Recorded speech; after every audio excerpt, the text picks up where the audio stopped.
हमारे भाइयों की मूंछों पे सवाल उठाते थे, उन्हें नीचा दिखाने का काम करते। आज चंद्रशेखर भाई ने छोटे छोटे बच्चे की भी, अब 15 वर्ष के बच्चे की जिसकी मूंछ नहीं आई वो भी अपनी मूंछ में ऐसे अंटे दिए घूमता है। तो यह है बहुजन समाज की ताकत। हाँ अब अकल ठीक हो गई, जब से बोला अब तो अच्छे की अकल ठीक हो गई, बड़े बड़े तानाशाह की अकल ठीक हो गई।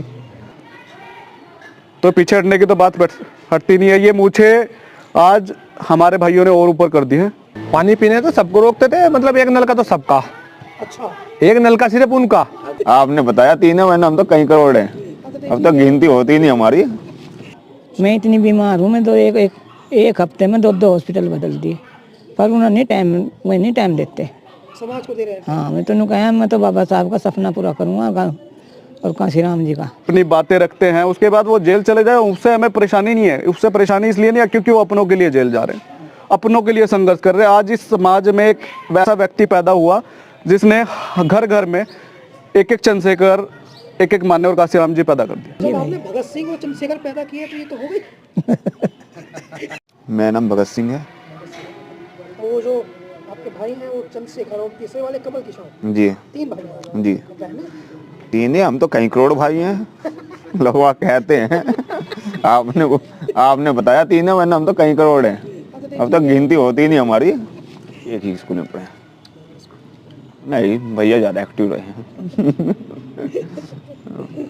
पढ़ाई उनकी बहुत अच्छी पढ़ाई थी, होशियार, और गेम उनका जो क्रिकेट का दोनों है जबरदस्त, जिले में नाम था।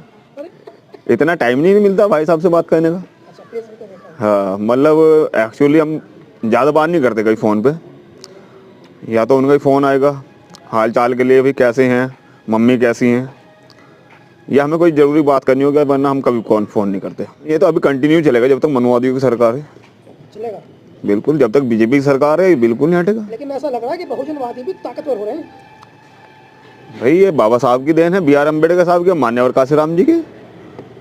अगर मान्यवर साहब की विचारधारा पे भाई ना चलते तो बहुजन कहाँ पे ताकत में था। B.R. अम्बेडकर साहब ना होते तो हमारे लोगों को पढ़ने का अधिकार नहीं होता, कहाँ से मजबूत हो जाते भाई। आपको कभी ऐसा फील हुआ कि जैसे जो कुछ आपके, चूंकि आप हैं बड़े भाई जी, और बड़ा भाई जो होता है उसे उसका नेचर होता है छोटों की परवाह करना, छोटों को प्रोटेक्ट करना, तो आपको कहीं से कभी ऐसा फील हुआ कि आपके भाई के साथ बहुत ज़्यादा ज़्यादती हो रही है और आपको अपनी बेबसी पे या किसी वजह से कि वो जेल भेजा जा रहा है, उनको कुछ हो रहा है, तो कभी नाराज़गी हुई, खुद से गुस्सा आया या सहानुभूति हुई? देखिए मेरा भाई जो जेल गया है वो संघर्ष करके गया है, और ये मेरे लिए बहुत फख्र की बात है। कभी गलत काम में नहीं गया, अपने माँ बहनों के सम्मान में, अपने बहुजनों महापुरुषों के सम्मान में उसमें जेल गया, तो मुझे कोई आपत्ति नहीं है। मुझे फख्र इस चीज़ का कि मैं उनका बड़ा भाई हूँ, और मैं अपने ऊपर गर्व महसूस करता हूँ कि यार किस्मत वाला हूँ मैं किस्मत वाला हूँ, मैं चंद्रशेखर का भाई हूँ। अच्छा, जब आपसे छोटे हैं तो आप उन्हें भाई साहब क्यों कहते हैं? मैं पहले से मान सम्मान देता हूँ। पहले से ही कहते हैं? हाँ, मतलब अभी जब वो नेता हो गए उससे नहीं पहले से ही है। वो आपको क्या कहते हैं? भाई बोलते हैं। भाई अब टॉर्चर किया है बहुत ज़्यादा टॉर्चर मदर को भी टॉर्चर किया जी। तो ये जो टॉर्चर आपको कर रहे थे, आपको याद आता है कि आपको सताया गया? ये कभी भूलेंगे नहीं हम, इसको हम कभी भूलेंगे नहीं। जो हमारे गुरु हैं संत श्रोमणी रविदास जी, जो हाँ, उनकी शोभा यात्रा निकलती है, तो कुछ बीजेपी के नेताओं ने कहा कि आप आ जाएं और हम शोभा यात्रा निकालेंगे। नहीं सॉरी B.R. अम्बेडकर साहब की शोभा यात्रा। हाँ मुझे याद है। ठीक है, तो वहाँ पे उन्होंने पहले ही तैयार कर रखे थे, RSS के गुंडे पहले तैयार थे वहाँ पे, हम लोग गए नहीं, और हमने भीम आर्मी वालों सबसे कहा कि भाई कोई इनके पास नहीं जाएगा। खासकर हमने अपने भाइयों को पहले समझाया कि भाई मुसलमान हमारा विरोधी नहीं है, कभी मुसलमान विरोधी हुआ ही नहीं हमारा, और मैंने कहा हमें लड़ाना चाह रहे हैं, यहाँ हिंदू मुस्लिम कराना चाहते हैं। तो वहाँ पे राघव लखनपाल गया, उसका भाई गया, भाजपा के सांसद जी भाजपा के सांसद, और वहाँ पे आगजनी हुई, और जो पथराव हुआ बहुत ज़्यादा, और जो वहाँ पे मौजूदा SSP थे हाँ, उनकी वाइफ को, उनके बच्चों को बंधक बनाया गया, घर में घुस गई थे नेम प्लेट तोड़ दी जी। ये सब कुछ हुआ है, ठीक है। और ये अगर हम लोग उस टाइम दिमाग से काम ना लेते तो हिंदू मुसलमान होने में कोई कमी नहीं झगड़ा है हो जाता। जी। बहुत खुशी हुई कि एक बहुजन समाज का बेटा आज टाइम 100 मैगजीन में पहला भारतीय बना जो भारत से है और वो बहुजन है। कैसे पता चला आपको? सोशल मीडिया के माध्यम से, ट्विटर से या फेसबुक से?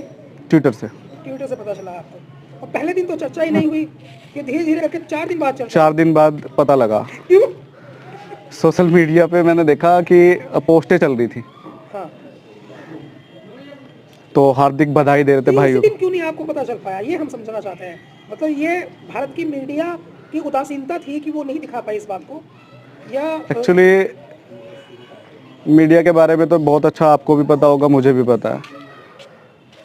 ये गोदी मीडिया है और ये वही दिखाती है जो वो चाहते हैं, जी, और बहुजनों को तो चाहते ही नहीं है आज के टाइम पे बिल्कुल भी। उनकी तो कोई अगर छोटी या बड़ी कोई कहानी बन जाए, जैसे अभी उन्नाव वाला मामला चल रहा है, अभी वो फ्रंट पे आ गया तो टीवी में आ जा रही है, नहीं तो ऐसे बहुत सारे मामले हैं, चाहे वो राजस्थान में ले लो, मध्य प्रदेश में ले लो, छत्तीसगढ़ में ले लो, आप झारखंड में ले लो, कहीं भी ले लो, जहाँ बहुजनों के मामले दबाए जाते हैं, पता ही नहीं लगता। तो ऐसी बहुत सारी जगह, और जहाँ गवर्नमेंट से पैसा मिलेगा तो काम करेंगे। उनके पेट के ऊपर की बात है, बच्चों के ऊपर की बात है कि भाई वो अपने बच्चों को क्यों बेसहारा करे। गवर्नमेंट पैसा दे रही है तो वो गवर्नमेंट के लिए काम कर रहे हैं, और बीजेपी की गवर्नमेंट, इसलिए गोदी मीडिया कहते हैं उन्हें। मीडिया को तो सच दिखाना चाहिए, क्योंकि चौथा स्तंभ है हमारे पास मीडिया। कमल किशोर जी, आप छोटे भाई हैं और हाँ जी, आपका जो है वो चंद्रशेखर जी से काफी लगाव रहा है, हाँ जी, और मुश्किल वक्त जो उनका था, जो कठिन समय था उनका, जिसमें उन्होंने जेल भी गए, दूसरी चीजें भी झेली, जी। फरारी भी उसमें थी एक मोमेंट पे, तो वो सब आपने नजदीक से देखा है, और आप पर भी वो जाती हुई, वो याद करेंगे, कुछ बताएंगे हमें उस मुश्किल के वक्त की बात? सबसे बड़ा मुश्किल का वक्त तो ये है कि परिवार का मुश्किल दौर तो तब आया जब पापा हमारे 2013 में गुजर गए, और एक छत्र छाया होती है माँ बाप, और हम तीनों भाइयों में से कोई भी ऐसा नहीं था जो नौकरी पे हो। घर के हालात बहुत ख़राब थे, एक पैसे पाई के लिए परेशान थे हम।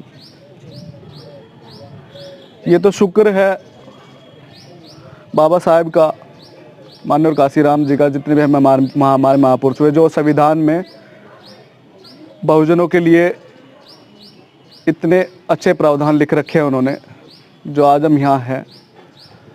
और अच्छे माता पिता के कि पापा गवर्नमेंट सेक्टर में थे और उनकी पेंशन से पूरा घर का खर्चा चला।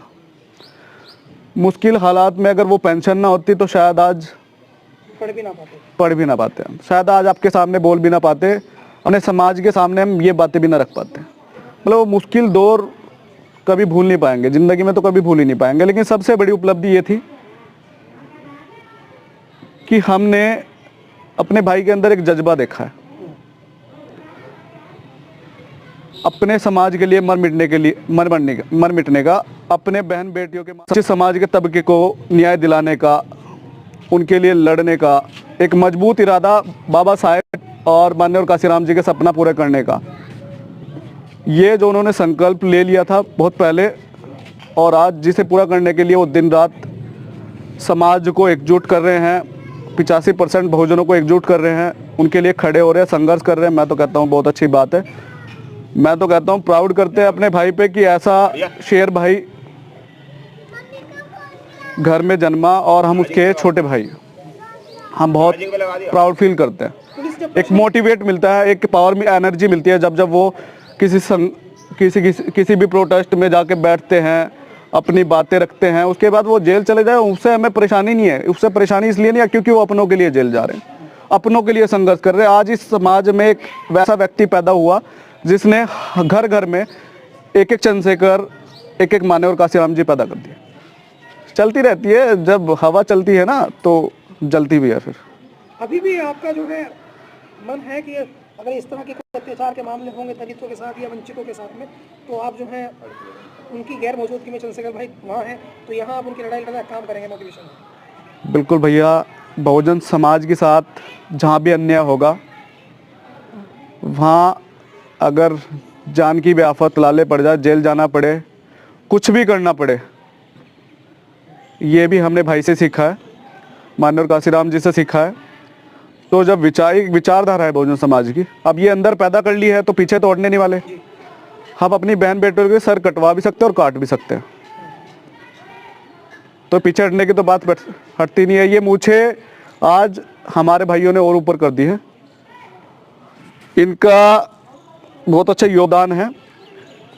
कल वो लोग रखते थे और कहते थे कि जी हमारी बहन हमारे भाइयों की मूछों पे सवाल उठाते थे, उन्हें नीचा दिखाने का काम करते। आज चंद्रशेखर भाई ने छोटे छोटे बच्चे की भी, 15 वर्ष के बच्चे की जिसकी मूछ नहीं आई वो भी अपनी मूछ में ऐसे अंठे दिए घूमता है। तो यह बहुजन समाज की ताकत, यह चंद्रशेखर भाई की ताकत। इसलिए टाइम 100 मैगजीन में नाम आया। आज से पहले जब से भीम आर्मी स्टार्ट हुई उसके बाद से मैंने बहुजनों में एक ऐसी विचारधारा देखी कि हम पहले दुआ सलाम करते थे तो नमस्ते वगैरह करते थे, आज जय भीम का नारा। मेरा नाम फिरोज खान है। तो आप जो है चंद्रशेखर भाई इनके दोस्त हैं? जी दोस्त हैं, साथ पढ़े हैं हम बचपन से। साथ पढ़े हैं? जी जी। तो आपने तो इनका संघर्ष जो है वो करीब से देखा होगा? बिल्कुल करीब से साथ रहे हम लोग, हमने कॉलेज लाइफ देखी है करीब से, कितना संघर्ष किया, बहुत संघर्ष। कैसा बचपन था इनका? बचपन बहुत अच्छा था। मतलब चंद्रशेखर की जो बचपन से सोच थी एक तरीके से, जैसे कि समाज के लिए क्या करना है। जैसे हम कॉलेज में पढ़ते थे, इंटर कॉलेज में, हमारा छुटमलपुर इंटर कॉलेज है, वहाँ पर क्या होता था, कई गांव हैं, नाम तो मैं लूँगा नहीं, ठाकुर बहुल्य है, तो वो परेशान करते थे। पानी का भी कुछ था क्या इसमें? पानी का सिस्टम था, सिस्टम तो सब जगह होता है। अब मैं क्या बताऊँ आपको कि जैसे ये नलका है, वो ठाकुर लोभी गांव है, वहाँ के जो संस्थापक थे ना वो ठाकुर थे। अब हम लोग बच्चे पढ़ने जाते थे वहाँ पे, तो उनसे घृणा करते थे कि भाई इस नलके पे तुम्हें पानी नहीं पीना, इस लड़के नलके पे तुमको मत जाना। अगर कोई चला जाता था तो पीटते थे, मतलब उसको पीटते थे, उसी का नाम काट देते थे। तो उसमें मतलब जब हम लोग पढ़ते थे इकट्ठा, तो चंद्रशेखर ने फिर उसके खिलाफ बहुत आवाज उठाई। तो फिरोज जी, आप तो मुसलमान थे, आपको भी पानी पीने से रोकते थे क्या वहाँ? पानी पीने तो सबको रोकते थे, मतलब एक नलका तो सबका, अच्छा, एक नलका सिर्फ उनका, समझ रहे हो ना, हाँ समझ रहे। ये चीज थी। एक नलका सबका, एक नलका उनका, एक नलके में तो सब आ गए, एक नलका उनका आ गया, तो स्पेशल था। स्पेशल समझते थे खुद को? जी स्पेशल समझते थे, समझते अब भी समझते ही हैं। अब तो कुछ ठीक हुई होगी कल? हाँ अब अकल ठीक हो गई, जब से बोला अब तो अच्छे की अकल ठीक हो गई, बड़े बड़े तानाशाह की अकल ठीक हो गई। तो ये पढ़ाई लिखाई में कैसे थे चंद्रशेखर? बहुत अच्छे थे पढ़ाई लिखाई में, होशियार थे? बहुत होशियार थे पढ़ाई लिखाई में, हर चीज में तेज थे बचपन से। ये बता रहे हैं इनके भाई के क्रिकेट बहुत बढ़िया खेलते थे? क्रिकेट बढ़िया खेलते थे, खेल और भी जैसे बैडमिंटन अच्छा खेलते थे, और क्या नाम पढ़ाई में बहुत अच्छे थे। अभी तो यहाँ तक पहुँच गए थे, पढ़ाई में अच्छे थे। आपने कितनी पढ़ाई लिखाई की है? हमने BA इकट्ठा किया है देहरादून से, DAV PG कॉलेज देहरादून, वहाँ से चंद्रशेखर ने लॉ भी किया है। जिस मैगजीन की बात हो रही है उसका नाम टाइम है, जी जी और पूरी दुनिया में बहुत उसकी इमेज है मैगजीन की। जी जी पूरी दुनिया में पढ़ी जाती है, बहुत बड़ी मैगजीन है। जी। उसमें इनको 100 सबसे उभरते हुए नेताओं में से, संघर्षशील उभरते हुए नेताओं में से दुनिया में, जी। दुनिया की आबादी है 700 करोड़, जी। इनको चुना गया है। जी। आपको ये खबर कैसे मिली थी? हमको ये खबर अखबार के माध्यम से, सोशल मीडिया के माध्यम से, TV के माध्यम से, इनसे मिली है खबर। खबर मिली, आपको कैसा लगा? अब मैं खुशी का इजहार नहीं कर सकता ना कि हमारा कोई भाई जो बचपन से हमारे साथ रहा, हमारा भाई हमारे गांव का, हमारे कस्बे का, हमारे जिले का, और इस ओहदे पे पहुंचा है, तो उससे ज़्यादा कोई खुशी की लहर हो नहीं सकती। हम बता नहीं सकते, बयान नहीं कर सकते कितनी खुशी हुई। लोग तो उनके बारे में बुरा बुरा बोलते थे ना, देखो- कोई कुछ कहता था, कोई कुछ कहता था, वो जवाब मिला, इतना बढ़िया जवाब दिया। तो ये जवाब है ना, जो कोई काम करेगा ना उसको सब बुरा कहेंगे, काम करने वाले को, और जो कोई काम नहीं करता ना उसको अच्छा कहते हैं। तो ये दुनिया है, और उसका जवाब ये है, ये जवाब है। देखो इसमें नाम उसी का तो आता है जो काम करता है, संघर्षशील व्यक्ति का ही मतलब नाम आता है, ऐसा और किसी का तो नहीं आता, और भी बहुत है। इनका संघर्ष जो है वो दबे, कुचले, वंचित, पिछड़े, दलित, इनके साथ जो जाती हो रही है, उनकी आवाज उठाने पर इनको ये रिवार्ड मिला। जी जी, ये भी है, वो उठाते हैं आवाज। देखो अच्छा कितनी पार्टियां हैं इस देश में, सब पार्टियां हैं, कहीं भी मैं नाम नहीं लेना चाहता, सभी अपने आप को, सभी का अपना, कोई दलित का बताता है कि मैं दलित का रहनुमा हूँ, कोई मुस्लिम का रहनुमा हूँ, कोई किसी का रहनुमा हूँ। जातियाँ तो सबके साथ हो रही हैं, मुस्लिम के साथ भी हो रही हैं, दलित के साथ भी हो रही हैं, लेकिन वहाँ पे जाता कौन है? सिर्फ एक चंद्रशेखर। कहीं भी किसी के साथ कोई जाति हो जाए, चंद्रशेखर डंडा लेके खड़ा रहता है, और बेलालच, ये नहीं कि कोई लालच है, बेलालच खड़ा रहता है। तो उसके लिए तो ऊपर वाला भी उसके साथ होता है, जिसमें लालच नहीं होता उसके साथ ऊपर वाला होता है। तो यही वजह है। जैसे इतने बड़े नेता हो गए हैं अब ये, तो कोई इनकी दोस्ती में कोई फर्क आया है कि? नहीं, दोस्ती में कोई फर्क नहीं आया। चंद्रशेखर, एक तो ये आप कह रहे हो कि नेता, चलो वो नेता हो गए हम नहीं, लेकिन चंद्रशेखर तो बेटा है सबका, सब माँ का, सब मेरा भाई है। भाई हैं आपके। जी दोस्त। तो मतलब किस तरह से कोई बदलाव आया? नहीं, कोई बदलाव नहीं। बड़ा होने पर आदमी में जल्दी से आ जाता है? नहीं नहीं, कोई बदलाव टाइप नहीं। चीजें आ जाती नहीं नहीं नहीं, कोई कुछ नहीं बदलाव। आया। यहाँ पे आते हैं, सबसे मिलते हैं, पूरे मोहल्ले में सबके घर जाते हैं, पैर छूते हैं, बड़ों के अपने सम्मान। चंद्रशेखर से ज्यादा सम्मान कोई नहीं दे सकता। मैं मुस्लिम हूँ, मेरे घर जाते हैं, मेरी अम्मी को अम्मी कहते हैं। आपको ये पता है कि एक अमेरिका की एक बहुत बड़ी मैगजीन है जो पूरा दुनिया में रिसर्च करके, वर्क करके, ढूंढ ढांड करके और तलाश करके संघर्षशील लोगों को चुनती है। जी आपके बेटे चंद्रशेखर को भी वो संघर्षशील 100 लोगों में एक चुन लिया गया है। जी। तो ये पता है आपको? नहीं भाई। नहीं पता? हम बता रहे हैं आपको। हाँ। चंद्रशेखर भाई का नाम जो है दुनिया के सबसे संघर्षशील 100 नेताओं में से एक को टाइम में लिखा गया है। जी और ये बहुत बड़ी उपलब्धि ना केवल उनके लिए बल्कि आपके लिए भी, हमारे लिए भी और देश के लिए भी है। जी बहुत बड़ी कामयाबी है उनकी ये। जी। आप आते हैं चंद्रशेखर भाई? भाई कभी आता घंटे 2 घंटे के लिए। मैं इतनी बीमार हूँ, मैं तो एक हफ्ते में 2 हॉस्पिटल बदल दिए, पर उन्होंने नहीं टाइम देते। समाज को दे रहे हैं। हाँ, मैं तो कहा मैं तो बाबा साहब का सपना पूरा करूँगा और काशी राम जी का। ये 2 भाई हैं, ये दिखाऊंगे मम्मी आपको डॉक्टर साहब के यहाँ, पर वो नहीं रुकता यहाँ कभी भी। और भैया किसी को जब भी आवेगा यहाँ इतनी भीड़ भड़का हो जाएगी, 2 बात भी नहीं कर सकती, क्यों? क्योंकि यहाँ भीड़ इतनी लग जाएगी। मिलने आते हैं लोग उनसे। हाँ, जब भी वो आता है जब भी भीड़ हो जाती है यहाँ। और भैया जिस दिन से बस मैं तो उसी के उसमें गम में बीमार हो गई थी, अब तो उन्होंने कह दिया मम्मी आप बीमार हो चाहे ना हो, मैं तो यहाँ रहने तो रहा। वो यहाँ रुकता ही नहीं है। वो अपना क्यों नहीं रुकना चाहते यहाँ? मतलब वही भाई उसने तो ये कहा कि मैं तो समाज के छोटे वर्ग के बच्चे हैं जो गरीब हैं, तो उनके लिए पैदा किया बस। 2 बच्चे जो दूसरे हैं आपके, इनको जिम्मेदारी आपकी दे दी? हाँ, इन पर जिम्मेदारी, सारे घर की जिम्मेदारी भी इन पे ही। घर की जिम्मेदारी इनको सौंप दी और खुद सबकी जिम्मेदारी ले ली उन्होंने। उन सबकी जिम्मेदारी उन्होंने ले ली। याद आती है आपको? तो माँ है आपको? हाँ, मैं उसकी याद में बैठी ऐसी हुई, अच्छा। रोती भी हूँ तो क्या हो रही सही।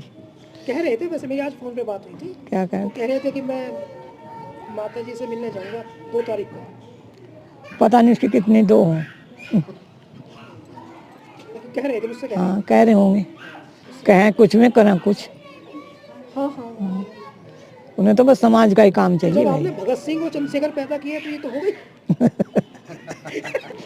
चंद्रशेखर तो उसका नाम पहले से उसके पापा ने रख दिया था, और 4 भगत सिंह जो थे बेचारे, ये तो पहले से भगत सिंह थे। हाँ, तो जब आप क्रांतिकारी पैदा कर तो ये तो हो गई। यही से बचपन से क्रांतिकारी था वो, किसी से नहीं डरा था वो, किसी से नहीं जपता वो। अब तो तरक्की इसके साथ रहा था बस फिरोज की। अच्छा, इसका जगरियार हो तो इन्होंने बिगाड़ा है मतलब है? नहीं बिगाड़ा, नहीं इन्होंने सुधारा सुधारा। सुधारा इन्होंने। बहुत नाम हो गया दुनिया भर में। कल भी अमेरिका की एक यूनिवर्सिटी में भाषण दे रहे अच्छी बात है भाई, थारा नाम रोशन कर रखा ऊपर वाले ने। थारा भी तो नाम रोशन उसके साथ हमारा भी साथ देश का भी नाम रोशन हो गया। और भैया बस मैं तो सोचते ही जाऊँ रात दिन बैठी बैठी, कब आओगे मेरे मनमोहन। मैं आंस लगा के बैठी हूँ। मनमोहन कहती हैं आप? मैं अपने जी में कहती हूँ भाई कि कदू आओगा मेरा बेटा, जब मैं उसकी दब दोरो बैठ कर 2 बात करूँगी। आ जाएंगे वो तो जल्दी। जब पूछूंगी भाई कोई बात, माँ क्या कहती, कुछ बात थी, माँ कुछ नहीं, बस जाइए मुझे तो बहुत काम करना। हाँ, हर वक्त उसके हाथ में से किताब और फोन नहीं जाता। जो मैं कहूँगी ना भाई कोई बात, कोई आओगा कहेगा ये ऐसे हुआ बात नोती जी माता जी ने कह दिए, तो जब मैं कहूँगी भाई एक बात कही थी, क्या था, मैं कहूँ कुछ कहूँ थोड़ी देर में, अभी मुझे चश्मा लग गया उनके? हाँ लग गया, मुझे पता है। क्यों लगा? रात दिन किताब नहीं हाथ में जाती और फोन नहीं हाथ में जाता। पढ़ते हैं। आप जिस टाइम भी सवाल दोगे तो हम बैठा ही मिलेगा, जगता ही मिलेगा, इसलिए लगा चश्मा। नींद नहीं आती? नींद नहीं और आती। तबीयत इसलिए खराब हो जाए जल्दी जल्दी। हाँ, खुद भी तो पहुंच जाओ अस्पताल। और वो तो कभी यूँ नहीं देखे तुम कभी कुछ भी अच्छी चीज खा रहा हो, बस 2 रोटी सवेरे जैसे